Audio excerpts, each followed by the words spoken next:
Aujourd'hui, notre monde connaît des transformations inédites depuis un siècle. L'humanité se trouve à la croisée de chemins, essoufflement de la croissance mondiale, menace permanente de crise financière, élargissement du fossé de développement, éclatement fréquent de conflits armés, expansion continue de menaces telles que le terrorisme, la crise des réfugiés et le changement climatique. Où en est le monde et que devons-nous faire ? Voilà la question que se pose le monde entier et à laquelle le président chinois Xi Jinping ne cesse de réfléchir. Le 1er septembre 2025, lors de la réunion OCS+, à Tianjin, Xi Jinping a avancé l'initiative pour la gouvernance mondiale, apportant des réponses à une série de questions contemporaines urgentes. Quelle philosophie de développement serait la plus bénéfique pour le monde ? Comment les pays peuvent-ils parvenir à une sécurité commune ? De quelle manière les différentes civilisations peuvent-elles coexister ? Quel type de système de gouvernance mondiale l'humanité doit-elle mettre en place ? Et que peut-on faire pour continuer à améliorer la gouvernance mondiale ?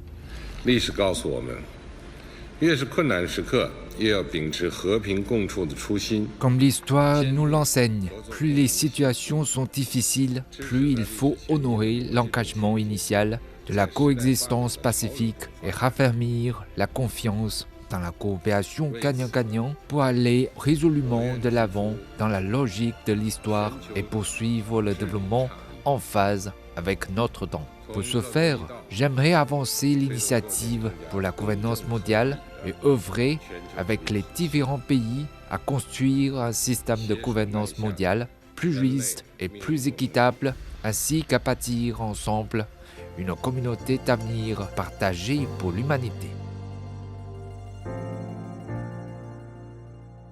L'initiative pour la gouvernance mondiale appelle tous les pays du monde à poursuivre l'égalité souveraine, à respecter l'état de droit international, à pratiquer le multilatéralisme, à préconiser la primauté du peuple et à engager des actions concrètes. Elle définit l'orientation, les principes et la feuille de route pour la réforme du système et des mécanismes de gouvernance mondiale. Avec l'initiative pour le développement mondial, l'initiative pour la sécurité mondiale et l'initiative pour la civilisation mondiale, l'initiative pour la gouvernance mondiale insuffle davantage d'énergie positive dans un monde de transformation et de turbulence et impulse une nouvelle dynamique au développement et au progrès de l'humanité. Un grand philosophe chinois disait « Celui qui suit la voie gagne l'adhésion de tous ». Depuis 2012, ces 4 initiatives avancées par le président Xi Jinping ont apporté stabilité et certitude dans un monde en pleine turbulence et ont autant enrichi que développé la théorie et la pratique de la construction d'une communauté d'avenir partagée pour l'humanité. Dès 2013, s'élevant à la hauteur des enjeux pour l'avenir de l'humanité, Xi Jinping a été le premier à avancer le concept de communauté d'avenir partagé pour l'humanité dans un contexte diplomatique.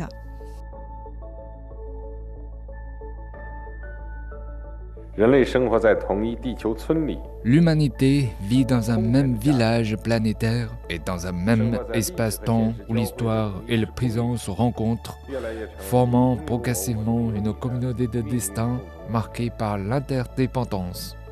Par la suite, il est revenu à plusieurs reprises sur l'explication du concept de communauté d'avenir partagé pour l'humanité lors de différentes prises de parole. Dans un discours prononcé au siège des Nations Unies à Genève en janvier 2017, il a déclaré « C'est à tous les pays de prendre en main ensemble le destin de notre monde, de définir ensemble les règles internationales, de gérer ensemble les affaires mondiales et de partager ensemble les fruits du développement. » En septembre 2021, il a réitéré cette position lors du débat général de la 76e session de l'Assemblée générale des Nations Unies. Nous devons travailler énergiquement pour faire rayonner les valeurs communes de l'humanité que sont la paix, le développement, l'équité, la justice, la démocratie et la liberté, et rejeter les mentalités des blocs exclusifs et du jeu à somme nulle. Quel monde bâtir et comment le bâtir? Xi Jinping a apporté la réponse avec sa vision de communauté d'avenir partagée pour l'humanité. Bâtir un monde de paix durable, de sécurité universelle, de prospérité commune, ouvert, inclusif, propre et beau. 我坚信，人类和平发展进步的潮流不 Le 可 courant 阻 de 挡。 la paix, du développement et du progrès de l'humanité 让我 est 们坚定信 irrésistible. 心， Travaillons main dans la main dans une confiance raffermie pour affronter les menaces et les défis planétaires et construire une communauté d'avenir partagée pour l'humanité ainsi qu'un monde meilleur. Dans le cadre de l'initiative pour la sécurité mondiale, la Chine a mené une coopération bilatérale et multilatérale sur le plan de la sécurité avec les divers pays du monde ainsi qu'avec les organisations internationales et régionales, encourageant activement l'harmonisation des concepts de sécurité et de partage des intérêts communs. Sur le plan des défis émergent en matière de sécurité tels que le changement climatique, les catastrophes naturelles et la santé publique. La Chine a accru son soutien en fournissant davantage de matériel, de fonds et de personnel. Elle travaille de manière complémentaire et synergique avec les pays insulaires du Pacifique afin de promouvoir conjointement la paix et la stabilité mondiale.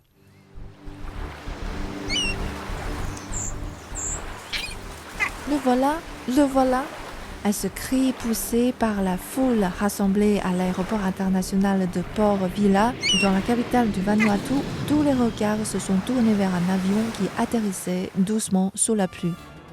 Le 17 décembre 2024, un séisme de magnitude 7,3 s'est produit au large du Vanuatu, une nation insulaire du Pacifique Sud, faisant au moins 14 morts, plus de 200 blessés et endommageant gravement les infrastructures urbaines. Parmi les 9 membres de la mission médicale chinoise envoyée au Vanuatu, 5 ont été touchés à des degrés divers lors du séisme. Malgré leurs blessures, les médecins chinois ont immédiatement commencé à remettre en ordre l'entrepôt de matériel médical dès que la situation s'est stabilisée, afin de préparer les opérations de sauvetage qui allaient suivre. Le lendemain, à la première heure, malgré des répliques persistantes, ces professionnels de santé se sont présentés à l'hôpital central de Vila, devenant la première équipe médicale étrangère à soutenir l'établissement dans ses opérations de secours. À la suite de la catastrophe, l'ambassade de Chine, en collaboration avec des entreprises chinoises et des Chinois résidant au Vanuatu, s'est rapidement mobilisée. Elle a apporté une aide matérielle et financière tout en déployant du personnel, des ressources et des équipements pour soutenir les efforts locaux de sauvetage et de reconstruction post-sismique. Le mois suivant, la Chine a livré d'urgence un lot de matériel de secours au Vanuatu dans l'espoir d'aider le pays à surmonter ces difficultés. Le Premier ministre par intérim du Vanuatu, Charlo Salwey, a exprimé sa sincère gratitude à la Chine lors de la cérémonie de remise. Il a déclaré que l'aide opportune apportée par la Chine reflétait la profonde amitié entre les deux pays et que le Vanuatu veillerait à ce que ces ressources soient utilisées à bon escient et livrées rapidement aux habitants touchés.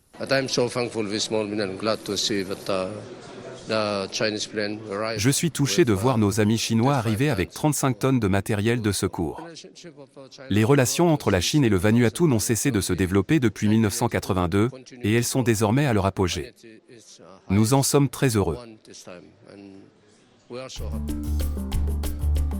En 2024, le Honduras a déclaré l'état d'urgence sanitaire national en raison d'une grave épidémie de dengue. En juin de la même année, la Fondation GX, une organisation chinoise d'aide médicale humanitaire internationale, a officiellement lancé un projet de collaboration avec le ministère hondurien de la Santé afin de lutter contre cette épidémie. Au plus fort de la crise, les membres de la Fondation GX ont traversé le Pacifique pour se rendre au Honduras, où ils ont visité plusieurs provinces et régions reculées afin de distribuer du matériel. En mars 2025, la Fondation GX a fait don de 148 000 kits de tests rapides, 100 000 moustiquaires, 12 000 pièges à moustiques, 200 000 rubans attrape-mouches et un grand nombre de supports pédagogiques au ministère hondurien de la Santé, tout distribué à des établissements médicaux dans les 18 provinces du Honduras. La Fondation a également fourni un lot d'équipements informatiques et d'autres appareils de télécommunication afin d'aider le ministère hondurien de la Santé à surveiller l'évolution de l'épidémie à l'échelle nationale. Comme l'a dit Xi Jinping, les pays du monde sont sur le même navire et partagent heurts et malheurs. Pour traverser les tempêtes et aller vers un avenir radieux, nous devons travailler solidairement. Il est inacceptable de chercher à jeter qui que ce soit par-dessus bord. L'initiative pour la sécurité mondiale incarne son engagement profond en faveur de la paix et du développement mondiaux, ainsi que de sa profonde préoccupation pour la sécurité et le bien-être de la population de tous les pays. En mai 2017, le Kenya a inauguré la ligne ferroviaire à écartement standard Mombasa-Nairobi, la première construite depuis son indépendance. Fruit de la coopération entre la Chine et le Kenya, elle relie le port animé de Mombasa, le plus grand d'Afrique de l'Est, à la capitale Nairobi. Cette ligne ferroviaire moderne, construite selon les normes chinoises, avec une technologie et des équipements chinois, a réduit le temps de trajet entre les deux villes, le faisant passer de plus de 10 heures à seulement 5. Elle a considérablement amélioré les conditions de déplacement des habitants et stimulé le développement économique, ce qui lui a valu les éloges du peuple kenyan.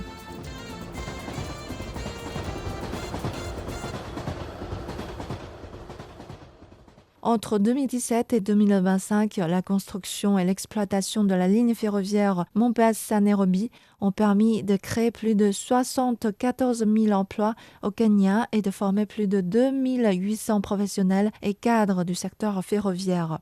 Jamlik Wangi Karaoke est l'un d'entre eux.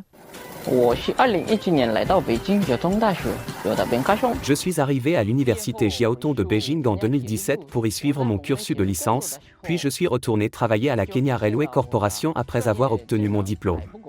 Alors que je travaillais sur la ligne ferroviaire Mombasa-Nairobi, j'ai pris conscience des limites de mes compétences professionnelles.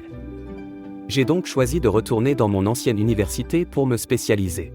En 2023, il est ainsi retourné à l'université Jiao Tong de Beijing pour poursuivre des études de master à la faculté de génie civil avec une spécialisation en ingénierie des fondations, une technologie essentielle pour garantir la sécurité et la stabilité des chemins de fer.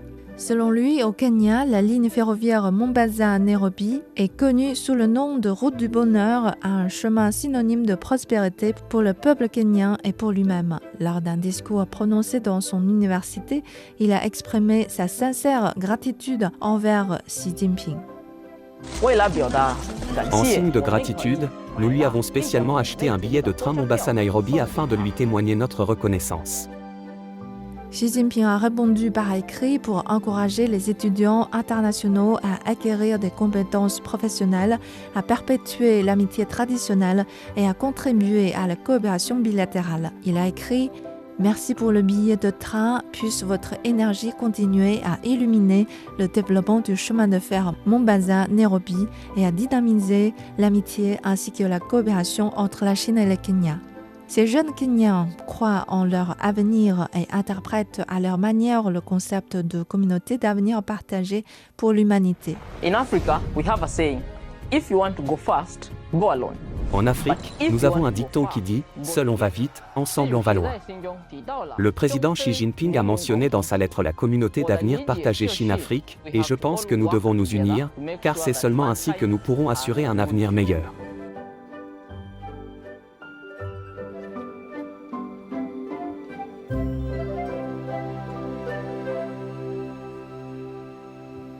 Actuellement, les transformations inédites depuis un siècle s'accélèrent. Le courant de l'époque, marqué par l'émergence collective des pays en développement, est irréversible. L'appel et la volonté de s'unir pour œuvrer ensemble à une coopération renforcée et à un développement commun n'ont jamais été aussi forts, comme l'a déclaré Xi Jinping. Seule la coopération nous permettra d'exploiter pleinement les atouts et le potentiel de chacun. Dans son discours liminaire prononcé lors de la cérémonie d'ouverture du deuxième forum, La ceinture et la route pour la coopération internationale, il avait souligné. 我们要秉持共商共建共享原则。 Nous devons rester fidèles aux principes d'ample consultation, de contribution conjointe et de bénéfices partagés. Il nous faut défendre le multilatéralisme, recueillir les avis de tous et valoriser pleinement les atouts et les potentialités de chacun par la coopération bilatérale, trilatérale et multilatérale, car, comme dit un proverbe chinois, une tour se construit avec des mottes de terre et une rivière se remplit par 1000 courteaux. 积水成渊。 Bonne année, ça fait longtemps, comment vas-tu? Ça va bien, le semestre vient de se terminer. Comment vas-tu? Zhu Kaixin est étudiant à l'université Wenzhou Keian et passe souvent des appels vidéo à son ami Alessandro Di Leo qui vit aux États-Unis. Alessandro apprend le chinois et fait régulièrement part de ses progrès à Kaixin. Je vais bien et je suis heureux de te voir. Je veux te montrer quelque chose. Xin Nian Kuai Le. Oh merci, merci beaucoup. C'est toi qui l'as écrit? Oui, je l'ai écrit dans mon cahier où je note tous les caractères chinois que j'apprends. Il y en a beaucoup. Oui, j'écris beaucoup. Je rédige de nombreuses histoires grâce auxquelles je peux m'entraîner, afin d'apprendre davantage de mots parce que j'espère pouvoir retourner en Chine cette année. Les deux jeunes hommes se sont rencontrés alors qu'ils étudiaient à l'université Wenzhou Keian. Selon Zhu Kaixin, ils se sont bien entendus dès la première rencontre et ont voyagé ensemble dans de nombreuses villes à travers la Chine. Je pense que c'est une occasion exceptionnelle de montrer à mon ami américain la grande richesse culturelle et les paysages magnifiques de la Chine. Nous avons visité Shanghai ensemble. Nous avons également fait un voyage à Xi'an, car il est particulièrement fasciné par les guerriers en terre cuite. Nous sommes toujours restés en contact. Alessandro estime que ses études en Chine constituent la plus belle aventure et l'expérience la plus enrichissante de sa vie.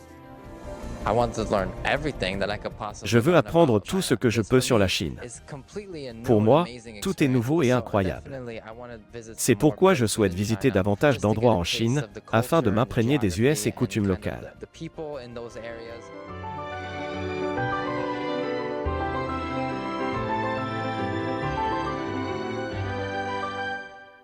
En mai 2006, avec le soutien de Xi Jinping, alors secrétaire du comité du Parti communiste chinois pour la province du Zhejiang, l'université chinoise de Wenzhou et l'université américaine Keian ont officiellement signé un accord visant à créer conjointement l'université Wenzhou Keian.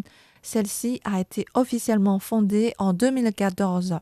Les progrès substantiels accomplis par l'université Wenzhou Keian ces dernières années suscitent l'émotion de son vice-président exécutif, Kerry Anderson.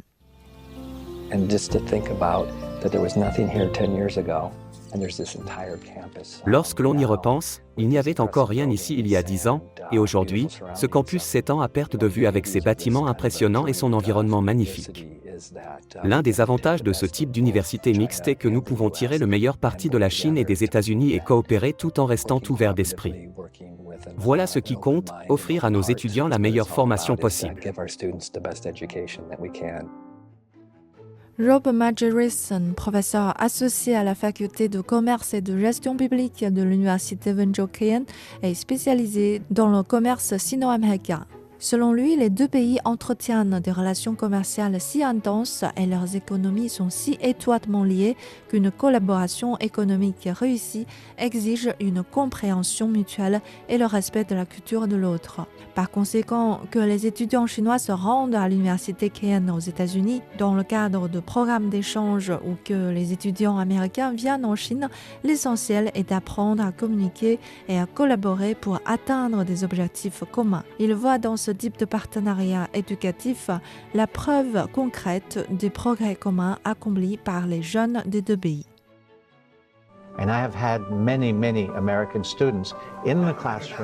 Dans ma classe, de nombreux étudiants américains suivaient les cours avec les Chinois. Je les voyais grandir ensemble au fil de leurs interactions, de leurs discussions, de la naissance de leurs amitiés et de leurs rapprochements. En 2024, le Dr Lemon Rebolet, président de l'université Kean aux États-Unis, a écrit à Xi Jinping pour l'informer des progrès et des résultats des programmes de coopération dans l'enseignement supérieur.